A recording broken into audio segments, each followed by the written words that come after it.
Escola de Campeões em ação, aprendendo a aprender. Sempre aprendendo a aprender. História política e econômica do Brasil. Início do século XX, superando a República Velha. Um incrível exemplo de desenvolvimento. As estatísticas do Brasil no século XX são incomparáveis. Nosso país simplesmente mais do que centuplicou seu produto interno bruto, PIB. Sim, multiplicou sua riqueza por mais de 100, um crescimento sem igual no mundo até então. O trabalhador médio brasileiro, nos anos 2000, produzia 12 vezes mais riqueza que nos anos de 1900, uma média de crescimento do PIB per capita, por cabeça, em 2,5% ao ano durante esse período.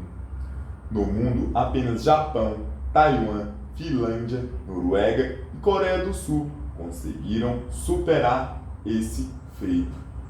Na verdade, essa façanha não se operou durante todo o século XX. Nas 3 primeiras décadas do século XX, o Brasil patinava como um país de economia agropastoril, que mantinha suas estruturas escravistas praticamente intocadas e fundamentadas especialmente na monocultura do café e da cana-de-açúcar. O governo Epitácio Pessoa, na virada da década de 1920, chegava a importar facões e enxadas, tamanha era a nossa indigência industrial. O Brasil não tinha nem competência para produzir manufaturas rudimentares. O grande salto econômico do Brasil se deu entre 1932 e 1980. Foram os 48 anos de maior crescimento de um país na história mundial.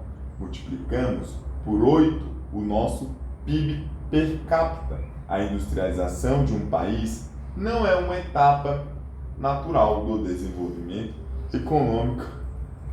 Alguma coisa como uma lei de evolução histórica. A industrialização é um processo induzido e planejado, que requer defesa dos interesses nacionais contra a tentativa de desestabilização empreendidas pela concorrência internacional. O motivo disso é muito simples de se entender. Não se trata de teorias conspiratórias, mas sim da mais ordinária guerra entre mercados de diversas nações. O que passa a ser produzido eficientemente aqui no Brasil, por exemplo, deixa de ser exportado por outro país. Não sejamos inocentes.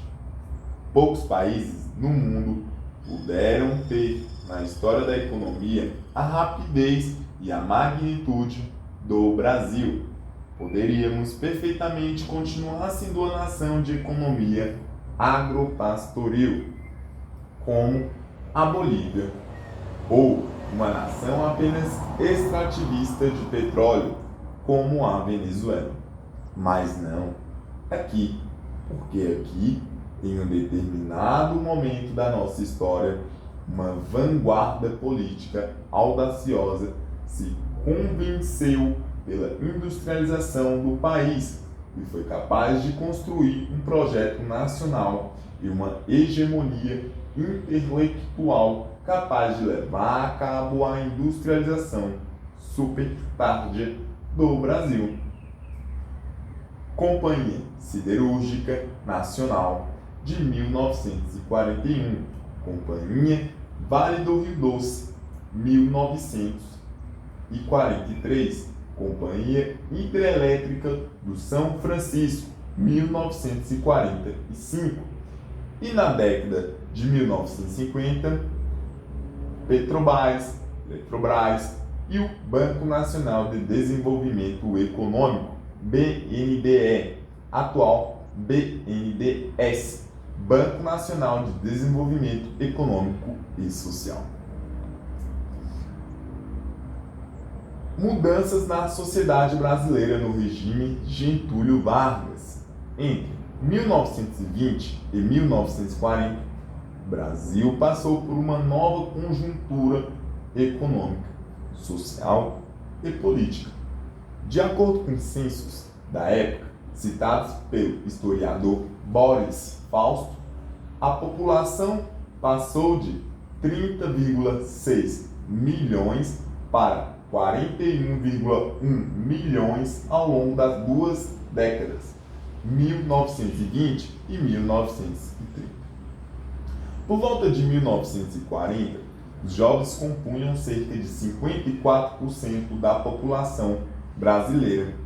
No mesmo período, a maior densidade populacional era a das regiões Nordeste, 32,1%, Centro-Sul, 26,2% e Leste, 18,1%. Na época, a região Leste era formada por Bahia, Sergipe, Minas Gerais, Espírito Santo e o Rio de Janeiro.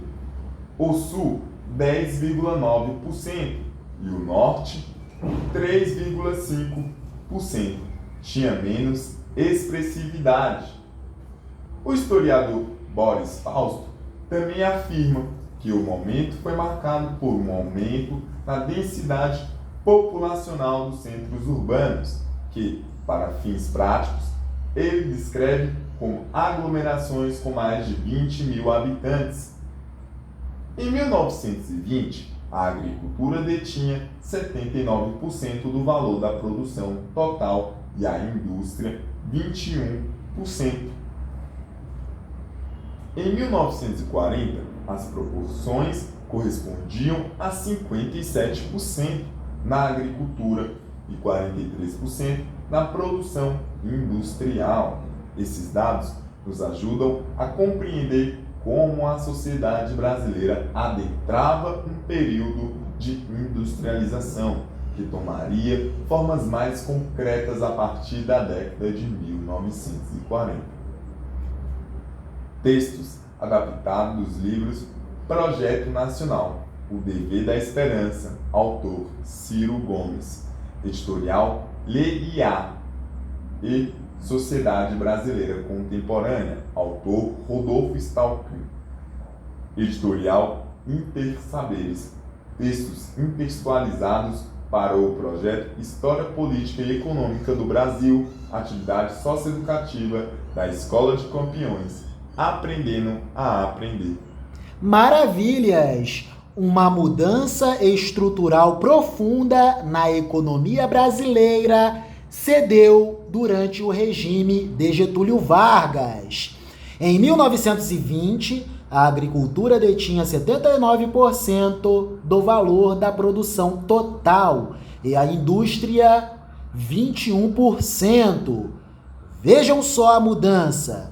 Em 1940, as proporções correspondiam a 57% na agricultura e 43% na produção industrial.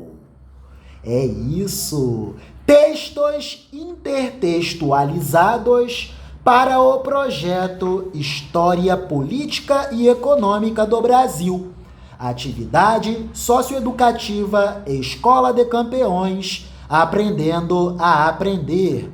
A propósito, Escola de Campeões Aprendendo a Aprender é uma atividade socioeducativa que acontece na Unidade Socioeducativa de Internação do Recanto das Emas, Sistema Socioeducativo do Estado membro da Federação Brasileira, Distrito Federal.